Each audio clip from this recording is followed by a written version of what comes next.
김정은 국무위원장이 어제 우리의 국회격인 최고인민회의를 열고 북한 헌법에 대한민국을 제1의 적대국으로 불변의 주적으로 명기하라고 지시했습니다. 대한민국이라는 최대의 적국이 우리의 가장 가까운 이웃에 병존하고 있는 특수한 환경과 이제 대한민국과는 통일이 될 수 없고 오히려 주적이라는 걸 헌법에 못 박겠다는 겁니다. 우리 공화국이 대한민국은 화해와 통일의 상대이며 동족이라는 현실 모순적인 기성 개념을 완전히 지워버리고 철저한 타국으로 또 전쟁이 일어나는 경우에는 대한민국을 완전히 점령, 평정, 수복하고 공화국 영역에 편입시키는 문제도 헌법에 넣으라고 했습니다. 남북회담과 남북교류 업무를 담당해온 조국평화통일위원회 등 대남기구도 다 없애버렸습니다. 북방 한계선 NLL에 대해선 불법, 무법이라고 언급했습니다. 윤석열 대통령은 북한을 향해 강하게 경고했습니다. 북한이 도발해온다면 우리는 이를 몇 배로 응징할 것입니다. 도발 위협에 굴복해서 얻는 가짜 평화는 우리 안보를 더 큰 위험에 빠뜨릴 뿐입니다. 가짜 평화는 전임 문재인 정부의 대북 정책을 가리킨 걸로 보입니다. 국방부는 어떠한 경우에도 NLL을 지키고 수호하겠다고 했고 통일부는 적반하장식으로 남북관계 상황을 호도하고 있다며 단호하게 대응하겠다고 밝혔습니다. JTBC 희규진입니다. 북한은 6.15 남북정상회담 이듬해인 2001년 평양의 남쪽 관문에 조국 통일 3대 헌장 기념탑을 설치했습니다. 7.4 남북공동성명 등 김일성 주석의 통일 유훈을 기리기 위해 만든 겁니다. 그런데 김정은 위원장은 이 기념탑마저 철거하라고 지시했습니다. 수도 평양의 남쪽 관문에 꼴불견으로 서 있는 조국 통일 3대 헌장 기념탑을 철거해버리는 등 통일, 화해, 동족이라는 개념 자체를 완전히 제거해버려야 합니다.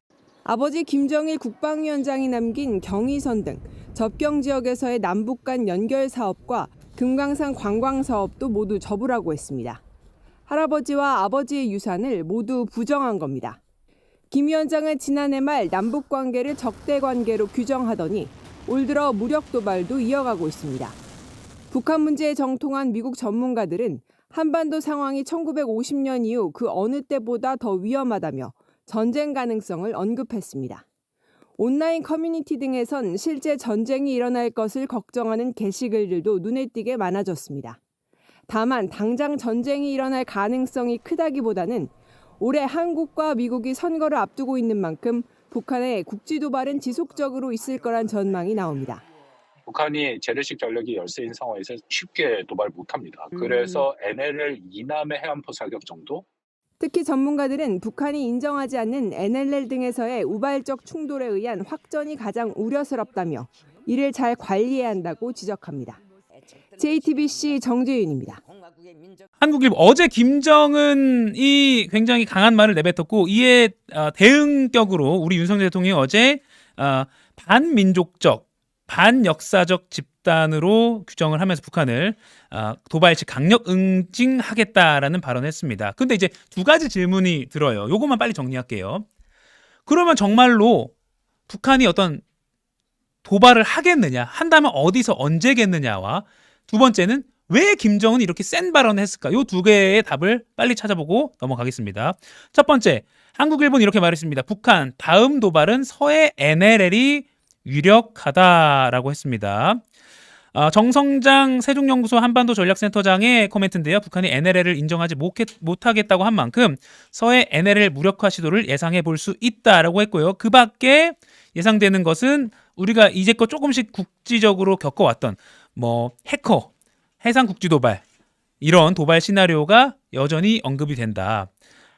하지만 무력 도발을 안 할 가능성 또는 낮다라고 하는 반론도 있습니다. 홍민통일연구원 선임연구위원회 코멘트인데요. 북한이 어제 말할 때 무력 통일을 위한 선제 공격으로 위협하면서도 적들이 건드리지 않는 이상이라고 전제를 깔았거든요. 그러니까 진짜로 무력 도발을 할 가능성은 낮다. 다만 이 문제를 미국을 상대로 자신들이 한반도 문제의 당사자라는 점을 각인시키려는 의지가 강해 보인다라고 했습니다. 요거 뒤에 다시 짚을게요. 한겨레도 이렇게 말했습니다. 남북 접경지 우발 충돌 우려 커진다라고 해서요. 한겨레는 3월을 꼽았습니다. 3월에 한미 연합훈련도 있고 그리고 이제 날이 풀리면서 어떤 바다에서의 북한 해군의 기동 훈련 같은 게 있을 수 있다. 그때 뭔가 도발이 있을 수 있다. 그리고 또 3월쯤 되면 바람 방향이 바뀌어서 우리나라 남쪽에서 대북 전단 살포가 가능한데요. 그렇게 되면 그 전단을 북한이 쏘면, 사격을 하면 그때 뭔가 교전이 발생할 수 있다라고 한겨레가 예측을 하고 있습니다. 자, 도발, 충돌이 있다면 어떻게 된다? 요 정도 NLL 또는 3월에 뭐 사격으로 인한 도발. 그럼 왜를 빨리 짚을게요. 왜? 동아일보가 이렇게 분석했습니다. 자신이 직접 트럼프 전 대통령과 북핵 동결과 제재 해제談판에 나서는 게 가능하다고 보고 윤석열 정부를 이 거래에서 배제하는 통미봉남을 시도하겠다는 뜻을 노고로 한 것이다. 그러니까 야, 대한민국 너네 빠져. 이 문제는 우리 북한이 미국과談판 지을 거야 라고 하는 그런 작전이라는 겁니다. 트럼프 전 미 대통령이 어제 아이오와주 코커스에서도 50% 이상 과반 압승을 거뒀잖아요. 그러니까 이거 봐라, 트럼프 다시 되겠네? 그러면 예전처럼 한번 직접談판 지어보자. 요게 북한의 계산이라는 겁니다. 그리고 경향신문도 이렇게 분석을 했습니다. 남한을 교전국으로 보고 한반도 문제를 북미 간의 문제로 전환하려는 것. 남한 빠져 북미 간으로 미국과 북한 직접 이 문제를 해결해 보겠다라는 것입니다. 자, 그리고 양무진 북한대학원대 교수 마지막 코멘트 들을게요. 지금 북한 에너지난 식량난을 겪고 있고 중국과 러시아가 힘에 의한 한반도 현상 변경을 원치 않는다. 너네 북한 지금 요대로 그냥 있어 라는 게 중국과 러시아의 목소리이기 때문에 이렇게 북한이 당장 전쟁을 할 것으로는 보지 않는다라는 게 양무진 북한대학원대 교수의 분석이었습니다.